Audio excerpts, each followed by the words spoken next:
head sat upon my neck like a bauble toy, the wrinkles in my face deeper with no cheeks to plump them. And I looked sad and I felt sad, and I brought it all to Poland. I arrived in Warsaw from Nice, where I had been vacationing with Olin, my boyfriend, not boyfriend.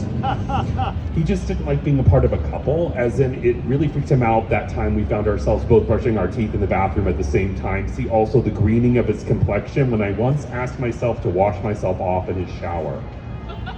He did not want to encourage acts that would allow one to get dreamy about possible future domesticity, and yet had taken me on a cruise of the French Riviera. Mixed messages, yes, and I had packed my decoder, determined to make it work because he was so funny and well-dressed and our sex was so good. I found his belly, which embarrassed him, kingly, and the orange hair that furred his body, his shoulders, and his body very animal. All of him was noble to me, even the tarred places within him that made him so skittish and terrible. I imagined I could lure him out of himself and into some new version that was generally happier and eager for love. This is a particular feminine fantasy, and it is odd how much I clung to it, and even odder how oblivious I was to my own patterns. But that is the way of them, isn't it? These gears that churn inside us and we barely notice them, no matter how many wooden shoes and metal hammers get tossed into the works. We'd boarded the boat in Spain, a giant yacht that raised its sails to very dramatic music each night.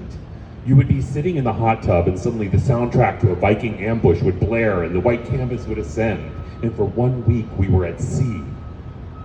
I would walk up to the deck for my morning coffee, excited to see what the morning's view would be. Look, a terracotta castle. It was grand. This was Europe. The Europe where fairy tales come from, rolling hills and the sky and the sea blindingly blue. It made me feel glorious. There's nothing more spectacular than traveling, except love. Olin was moody, snappy, and mean, but I was in love with him. I experimented with being this way or that, timid or cool, and none of it having any effect whatsoever. At the end of the trip, we would go our separate ways, him to Budapest, me to Poland. I had gotten an organization to give me a grant to teach writing to feminists in Warsaw.